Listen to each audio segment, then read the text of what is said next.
My name's Jess Christian, and I'm the founder and CEO of Hypsole. The idea for the cleat guards was born out of my time as a track and field athlete. I was constantly jumping on and off of the track. I had my spikes on, and the minute that you step off of the track, you are out of your element. And while we're not starting with track and field spikes, it still is very much at the foundation of the products that you see today. Duality of thought where there's function and there's also fashion.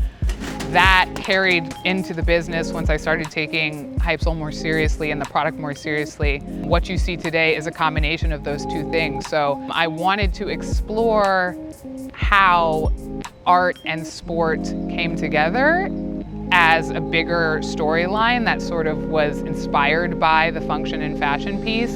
And Dez was the first person that came to my mind. My name is David Zambrano. I go by Dez, owner, operator, Dez Customz, and I'm an artist.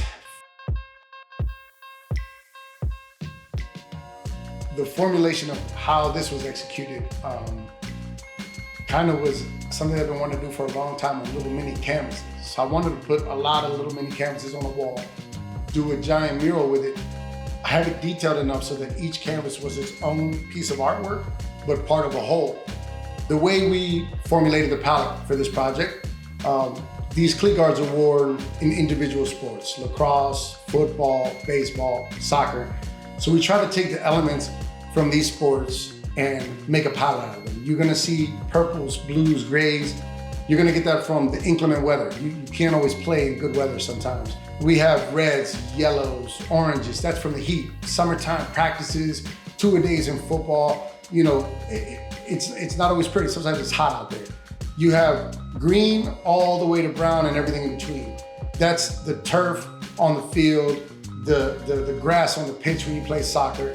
That's the baselines when you're running down the bases in baseball. We try to get all of that and create a larger image using this palette from all of these different sports.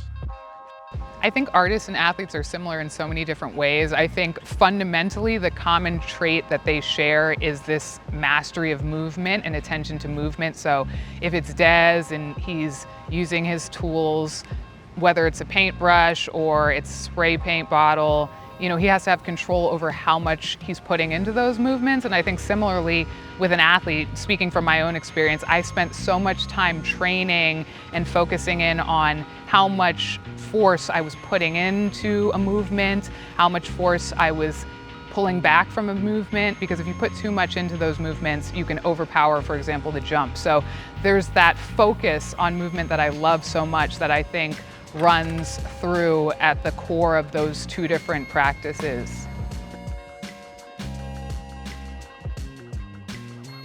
When you get an artist to do a version of your logo, it's no longer just your logo, it's a piece of art.